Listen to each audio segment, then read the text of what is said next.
We got a hell of a co-main event, probably one of the best, one of the best co-main events. There were so many great co-main events. I don't know, but this is an amazing co-main. If you guys haven't gone back and watched the first Michael Chandler versus Oliveira fight recently, you should definitely do so. It was such an exciting fight. Michael Chandler almost won that fight in the first round, was so close, and then they called the time and he wasn't able to do it. And then Oliveira came right back. And if you watch the fight in slow motion in the second round, and Mike even describes it because he was watching the fight replay and describing what he did. I think he shot a cross or a jab, and then he didn't bring his hand back to guard his face. He dropped it. And then that opened up the shot. And then Oliveira came around with the hook, clocked him right there and dropped him. And that was the beginning of the end.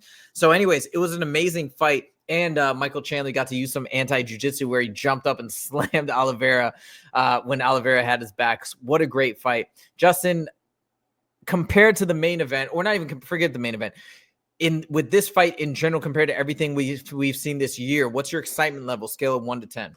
Hey, I love this rematch. Oliveira came and, got hurt early on against Michael Chandler in the last fight. I believe the fight was finished in the first round, but this is going to be a great, exciting fight. With that being said, when you see Michael Chandler's name in the card, I know he gets a lot of hate because, oh, he's lost and he hasn't beat anybody. Guys, he's fought, that every fight he's ever had in the UFC has either, I believe it's been a top 5 guy. He's fighting the top 5 best fighters in the world, and I believe his record was like 2-3 or something like that. But again, he's fighting the best in the world, and every fight he's in is exciting. Justin Gaethje, if you guys remember Michael Chandler versus Justin Gaethje, wow, one of my favorite fights of all time. Michael Chandler versus Oliveira, wow, what a great fight. Like, are you kidding me? Like, he hurts Oliveira early. Oliveira hurts him back and ends up finishing him. Like, this is going to be an incredible rematch. And guys, don't blink because it only takes one punch from either of you guys to put the other one out.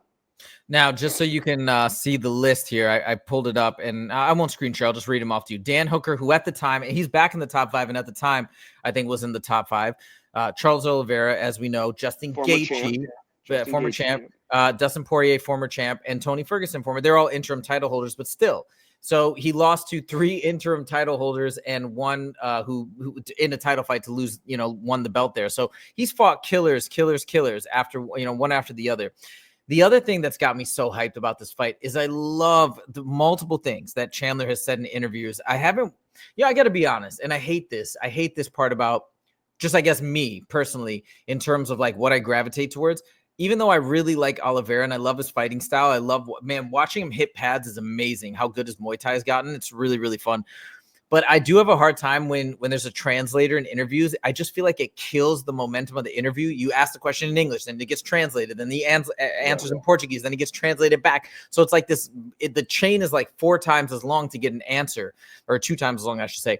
So that part is a little frustrating. So I haven't watched a ton of Oliveira interviews, but I have watched the Chandler interviews. And I love the things that he's saying. It's got me so excited. So let me list them off. We talked about them a little bit on Friday.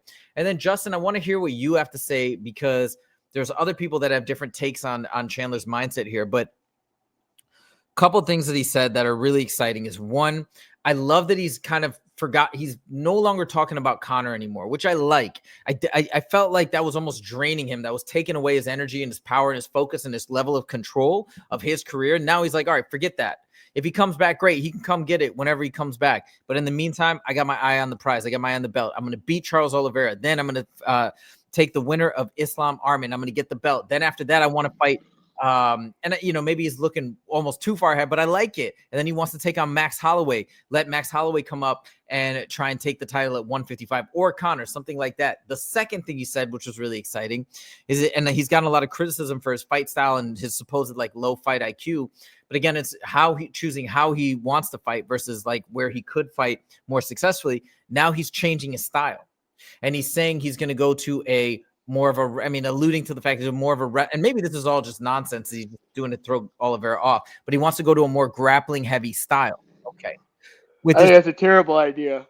Really? In this fight, are you kidding me? Charles Oliveira is one of the best submission experts off his back. I mean, Mike gets on top, he's going to get triangled, he's going to get guillotined. Like, Charles Oliveira is, in my opinion, the best MMA grappler off his back. Why play to his strength? I mean, I understand he has incredible striking. Mike Chandler got knocked out before, but again, arguably off his back. I'm not saying the best grappler because, he got submitted by Islam, but off his back, who has more submission wins off their back than Charles Oliveira. And there are times that he gets punched and people are like, oh my God, he's rocked, and he falls to his back and he pulls. I think, I'm not saying every time, but I think a lot of that's a ploy to get guys to engage in his guard. Like he falls down, and like when I've rocked people before and they fall on their back, it's like, oh fuck, I'm going in for the finish just to expose yourself. Because when you dive in for those finishes, when you rock somebody, you're throwing big looping punches and grappling to find submissions. You need your hands and arms need to be detached from your body. And when you're throwing these big, ground and pound shots, you're exposing yourself. You're opening yourself up to get submitted. And I think Charles Oliveira has done just that. I'm not saying every time because he's been dropped and he's been hurt, but I think there are times where he gets rocked and he's like, I'm just going to go to my back and hopefully they engage me in guard. And good, smart, high Q MMA fighters back off and wave him back to his feet.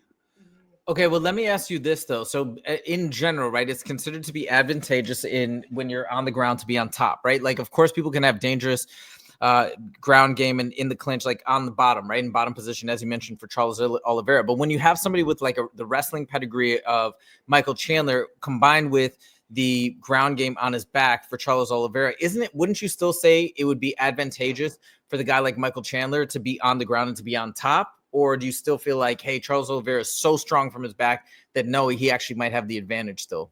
I think Oliveira will have the advantage on the ground. I'm not saying, he's going to sub him 100% if he ends up in his guard. But man, Oliveira there's not very many fighters I like to watch from the guard position. He might be the only one because again, his grappling is like, and you know what's crazy is he's not doing fancy moves that trick people. He has an incredible guillotine. He has an incredible armbar. He has an incredible triangle. Like these are moves you learn in grappling class on day one. But he's so good at these moves. He's still finding ways to hit these in fights. And I mean, Michael Chandler can get on him. And you know what? The idea to stay good on top of a good grappler is like that is to stay tight, keep your arms in tight, don't expose yourself. And I feel unfortunately Mike Chandler is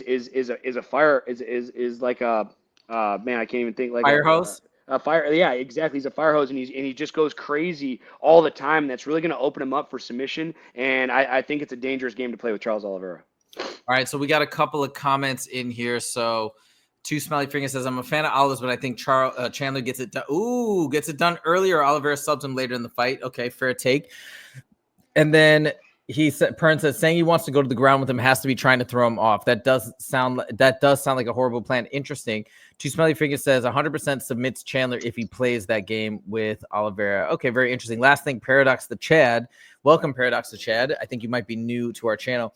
He says Chandler has zero neck. Yeah, maybe it might be hard to submit him as a result. Okay, well, I guess maybe it is all talk. Who knows? Let's see what goes down on Saturday. But either way, this is going to be an exciting fight. I'm really rooting for Michael Chandler, and I'm kind of picking him. I just feel like he's so fired up and so motivated